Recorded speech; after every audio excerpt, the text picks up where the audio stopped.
Hello, welcome to ProBalance TV. I am Ada Wells, physical therapist and certified Pilates teacher. And today's question is one that I get asked a lot. And that is, should I go get an MRI or an X-ray? All right, so here we're going to delve into this a little bit because I think that a lot of people, a lot of times there's this sort of internal curiosity. We want to know, why we're hurting. And sometimes if somebody gives us an explanation, we may or may not buy into it. But we tend to think that if you have these objective findings, something that's you can see on a film or that you can really measure, then that must be where the pain or the problem is coming from. Well, what I'd like to talk to you about a little bit is the fact that that may not necessarily be the case. Here's the thing: they've done studies and they've gone and looked at where they've done MRIs and X-rays on people, and what ends up happening is that there's a pretty large percentage of those people that have films that if an orthopedic surgeon looks at that film and says, "Whoa, that person needs to go into surgery," and then they go and they interview the person, that person has no pain. Okay, contrast that with you might actually have somebody who's in terrible pain, and their MRI actually doesn't look that bad. So what gives? What's going on here?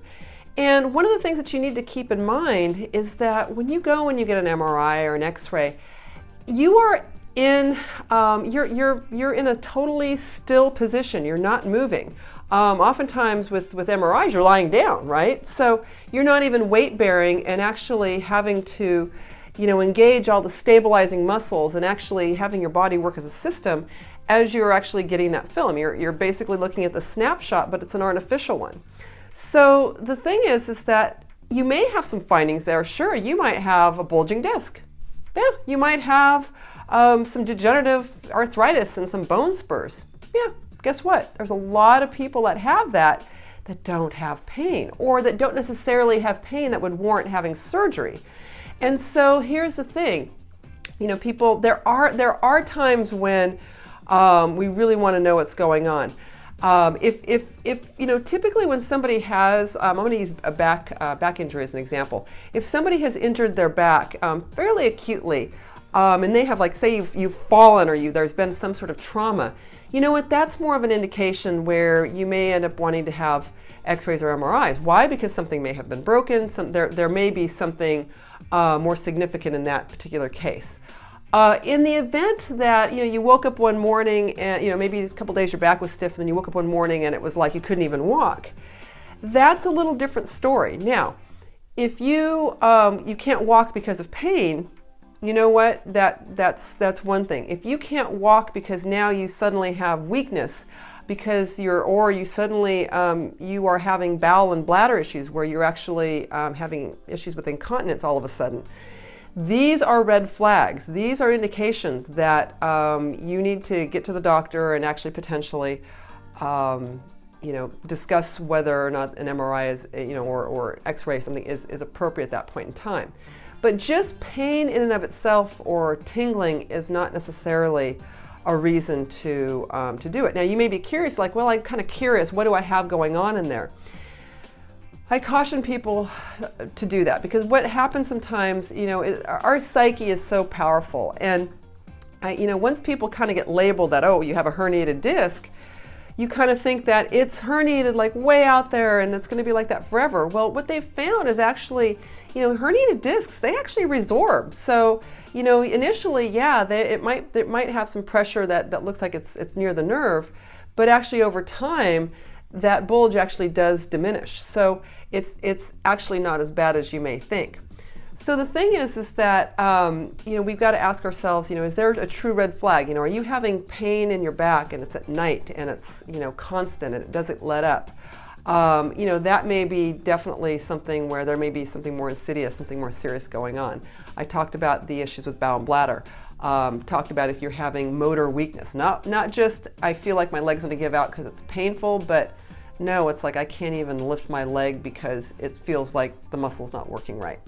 those are more issues where something more serious is going on, and yeah, we do need to find out if there's an issue. But for the most part, pain is not an indication. Now, especially not when it's really acute, it just happened, there was no traumatic injury, you don't have motor weakness, you don't have any of these other red flags, and you haven't tried physical therapy yet, that is not a reason to go run out and get that MRI.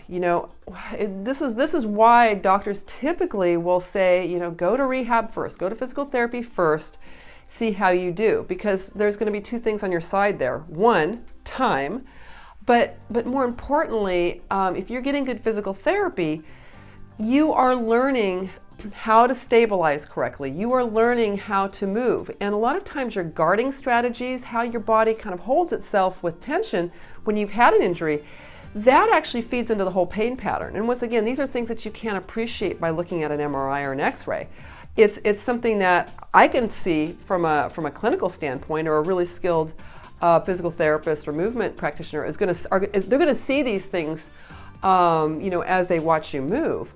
And what's interesting as well is that, once again, you may be having pain in your back, and there may be some degenerative changes and stuff there, but you have to ask the deeper question, which is why? Why do I hurt there? Why is there more wear and tear there? Because usually the location of the pain is not the location of the dysfunction, okay? Remember that. The location of the pain is not necessarily the location of the dysfunction, because the dysfunction, kind of what's not moving right, maybe more, that usually is above or below the area that we're looking at. So if we're looking at low back pain, I usually want to look at what's happening at the mid back, and I want to look at what's happening at the hip, because if those two areas aren't moving as they should, and if you're not stabilizing in the center as you should, you're going to end up having too much movement where normally there is that stability.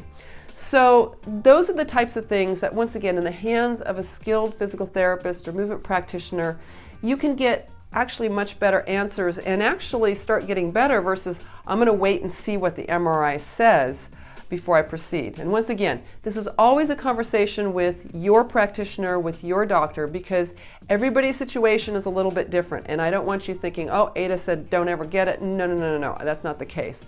I am just saying that there are definitely, I think MRIs and X-rays are overprescribed, and the literature has shown this.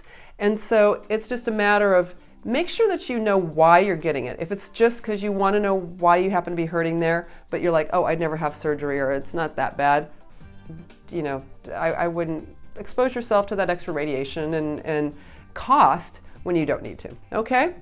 So with that, I hope that helps answer anything. If you have any additional questions, definitely write them in the comment section, and hopefully I can answer them. All right, we'll see you next time.